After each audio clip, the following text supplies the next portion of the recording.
শুভ অপরাহ্ন। টপিকটা যেটা আছে, legal profession challenge and prospects, এটা নিয়ে কথা বলাটা আমার কাছে সবচেয়ে বড় চ্যালেঞ্জ।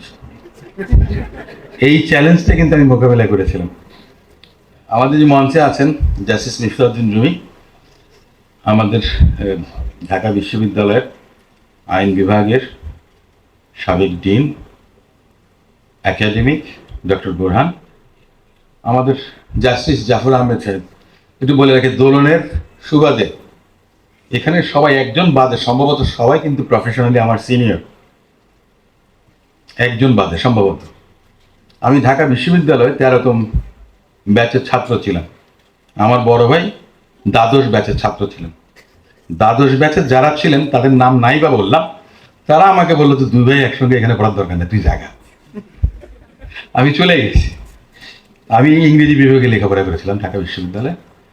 পরবর্তীতে আমি অনেক বছর পরে আমি 99 সালে গেলাম লন্ডনে। 2000 সালে এলএলবি অনার্স শেষ করেছি, 2001 থেকে বার শুরু করেছি, 2002 আমার কল টু দ্য বার হয়েছে। শিশির মনির একটা কথা বলেছিলেন যে সিনিয়র পাওয়াটা একটা সৌভাগ্যের ব্যাপার বা খুব দুরূহ কষ্টকর। আমি সিনিয়র পেয়েছিলাম সেটা অন্য একটা ক্যাপাসিটিতে। আমি ছাত্র রাজনীতির সঙ্গে ঢাকা বিশ্ববিদ্যালয়ে যখন লেখাপড়া করি, আমি একটা রাজনৈতিক সংগঠনের, ছাত্র সংগঠনের কর্মী ছিলাম, নেতা ছিলাম। সে কারণে খন্দকার মাহমুদ্দিন স্যার, আমি শ্রদ্ধার সঙ্গে ওনাকে স্মরণ করি।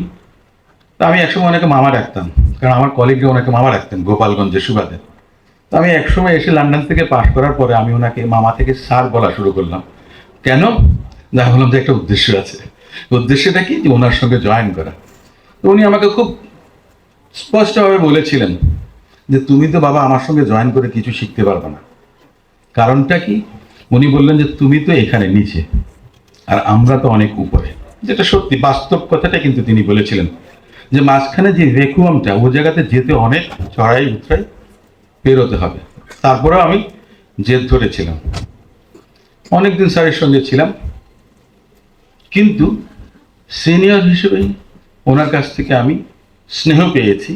এটিকেট, যেটা প্রফেশনাল এথিক্স থেকে আরম্ভ করে কোর্টের প্রতি কীভাবে শ্রদ্ধা জানাতে হয়, নর্মসগুলো কী জিনিস, ফেলো কলিগদের সঙ্গে কী ধরনের আচরণ করতে হয়, জুনিয়র লয়ারদের সঙ্গে কী ধরনের আচরণ করতে হয়, অন্তত এটুকু আমি ওনার কাছ থেকে শিখেছি।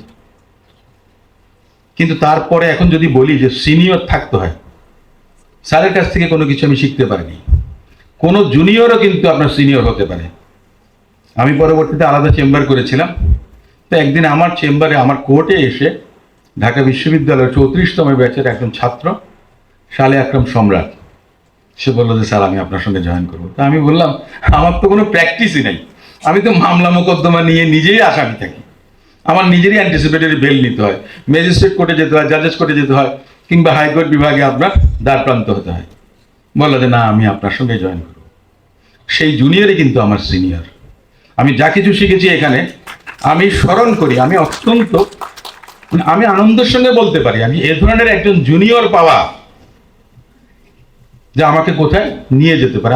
আমি একাডেমিক না, আমি ভালো লয়ার না, কারণ আমি বাস্তবতাটা স্বীকার করি যে গত অনেকগুলো বছর আমি নিজে পালিয়েছিলাম।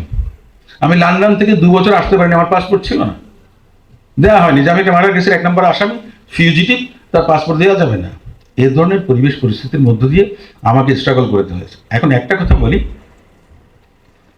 বাংলাদেশে যখন 1/11 এলো 2007 সালে, সে সময় দেখা গেছে যে আমার দলের নেত্রীকে রিপ্রেজেন্ট করার মতো অনেকে ছিলেন না। আমি হয়তোবা রিপ্রেজেন্ট করার মতো সাহস, সততা আমার ছিল। সেটার কারণেই কিন্তু আমাকে অনেকে চিনেছেন, ওকালতি পেশা দিয়ে চেনেননি। তার মানে কি, পলিটিক্যাল ক্যারিয়ারটাও কিন্তু আপনার প্রফেশনাল ক্যারিয়ারকে এনহ্যান্স করতে পারে। এটার মানে এই না যে আমাদের নবীন বন্ধুরা যারা আছেন আপনাদেরকে বলছি যে পলিটিক্সের সঙ্গে জড়িত হন বা সম্পৃক্ত না, তা না।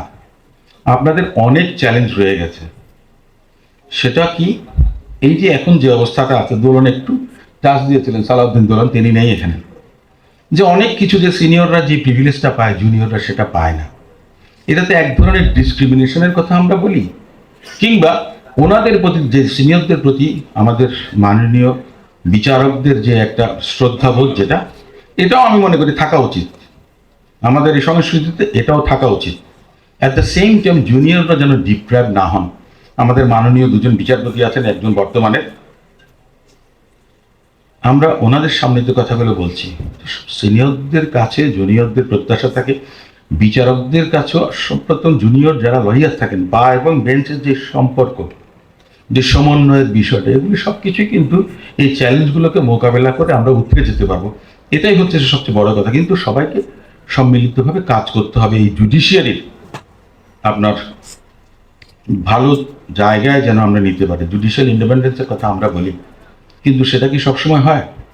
অনেক অনেক কোর্টে আছে, দেখা গেছে যে আপনি জুডিশিয়াল বলে যে আমাকে ইনস্ট্রাকশনস নিতে হবে। তাহলে মাননীয় বিচারকদের কাজটা কি? আপনি বিরোধিতা করবেন স্টেটের পক্ষ থেকে, এখন আপনি যদি বলেন যে আমাকে ইনস্ট্রাকশনস নিতে হবে, তাহলে রুল অফ লটা কোথায়?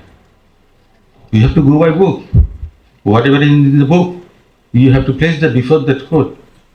If the court is satisfied, court is at liberty to pass any order. এই ধরনের কথাগুলো কিন্তু জুনিয়রদেরকে হতাশ করবে, এটা আমাকেও হতাশ করে কিন্তু। তো সে কারণে বলছি যে judicial independence, rule of law establish করার জন্য আমাদের সবাইকে কিন্তু কাজ করে যেতে হবে। আমি আমার বক্তব্য দীর্ঘায়িত করবো না, আমাকে সুযোগ দিয়েছেন, তাদেরকে আমি কৃতজ্ঞতা জানাচ্ছি। আবারও আপনাদের সকলের শুভকামনা করছি। আপনাদের পেশাগত যে কোনো চ্যালেঞ্জ যেন আপনারা মোকাবেলা করতে পারেন, সেজন্য সকলের জন্য দোয়া রইল। আসসালামু আলাইকুম।